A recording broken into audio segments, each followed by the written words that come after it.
I got it. Dory, it's P. Sherman, 42, Wallaby Way, Sydney. Oh my gosh, I can't. Just keep swimming, just keep swimming. What the? Missing? They ain't never seen Finding Nemo. Just keep swimming. Don't come on me. Why am I going to Tijuana? This is a kidnapping. As an athlete, a coach will tell you to control what you can control, meaning to focus on your job to the best of your ability and trusting in your teammates to do their jobs as well. Don't worry about the refs. You can't control the refs. Just play discipline, stay focused, and never lose composure. I always say that football is a great allegory for life because as an adult, it's a constant struggle to control your environment. But what happens when it feels like you can't control anything? When damage to your brain takes away your ability to control? When you can't control yourself, can't control your actions? Like, what happens then? When you retire from the game and you start hearing voices, or when the nicest guy in the world suddenly changes in his 40s, his life falls apart and then he decides to end it. Control what you can control. I really believe in that, but I also believe that some things are just beyond our control.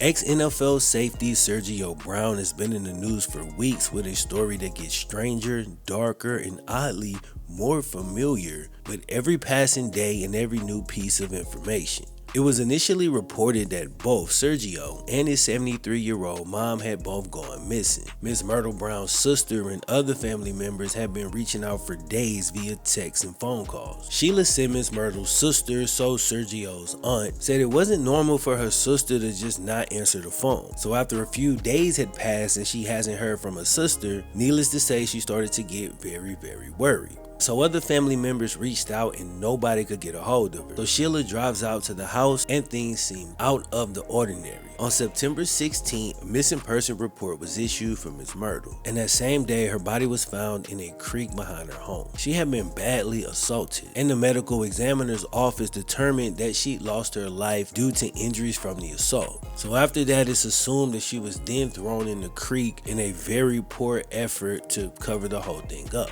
But like, who would do something like this? It has to be the FBI that came into my house on Bob Marley's death day, which was 5/11 Agent Gas, unwarranted. They kidnapped me twice from home, the Maywood Police Department, right? Chris Football did it twice. Aaron Peppers was there the second time that it happened. It had to be the FBI or the Maywood Police. I thought my mama was on vacation in Sinaloa.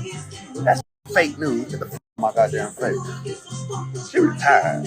If you want to come to me, the Maywood Police got to give me money. FBI had to do it. They got the power to do something like that. What the is going on? That's fake news. Don't come on me.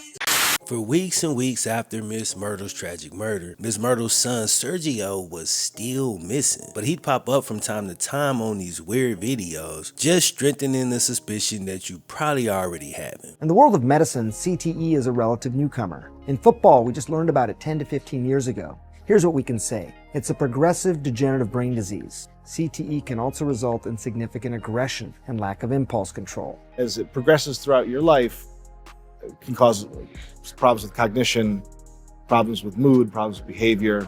And the number one thing is changes your personality. Don't come on me. 14 years ago, Sergio was a starting safety for Notre Dame, but today he doesn't seem to be quite the man he used to. The undrafted free agent never stuck on a roster long before an undrafted player built out a solid career. He last played for the Bills back in 2016, and after that just kinda disappeared for 6 years. Then about a month ago, Sergio and his mom go missing and his mom is found in the creek. Then a few days later, Sergio pops up in Mexico and recorded one of the strangest videos you'll ever see. It has to be the FBI that came into my house on Bob Marley's death day. When the police reviewed the footage of the neighbor's doorbell camera, time-stamped shortly after Sergio's mom was killed, they saw Sergio with a big bonfire and later found out that all his mom's clothes had been burned. From the pictures that we have, man, she seemed to really enjoy putting these outfits together. You know, the lipstick, the purse, the accessories, the details of the outfits is on point. So it's pretty clear that this was something of significance to her. So ignoring everything else and zooming in on the fact that they burnt all of her clothes just makes you kind of feel that this was deeply personal. That could be why he threw in the line saying he thought she was on vacation. Maybe he thought that he could convince people that she'd taken the clothes with her. At this point, it hasn't been proven that Sergio was the killer, but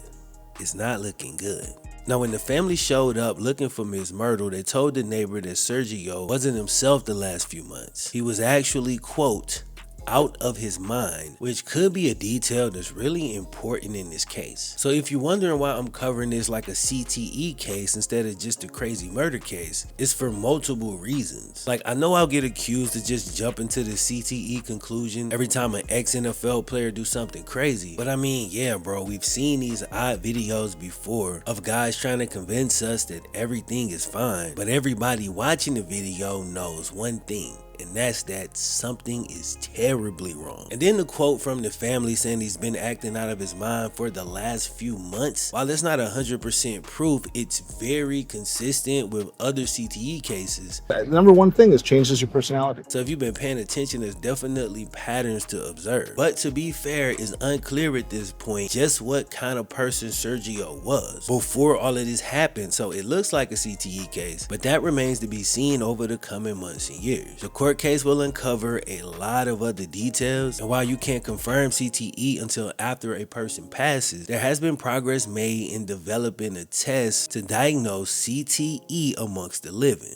Sergio seems to fit the bill, but other ailments exist like bipolar disorder and things of that nature. CTE can cause those issues, and if it doesn't cause them, it can make existing issues worse. It's also obviously possible that CTE or another disorder has nothing to do with this. There's definitely a possibility, but based on what we know now, the drastic change in behavior suggests that something's going on there. Rest in peace to Ms. Myrtle, man. I cannot imagine like what that family's going through trying to decipher all this stuff. It's that dark side of football that gets real scary and real sad, bro, and it happens more often than you think. So the first clip that I've been playing little bits and pieces of is Sergio in Mexico, where he apparently fled. After his mom's passing, he seems to be evading the law, but if you look at him, he seemed like he's just chilling on vacation. In this clip, you can see Sergio telling his side of the story, or his version of what happened to his late mother. The most shocking part of the video is not even the story that he seems to be just making up as he's going along.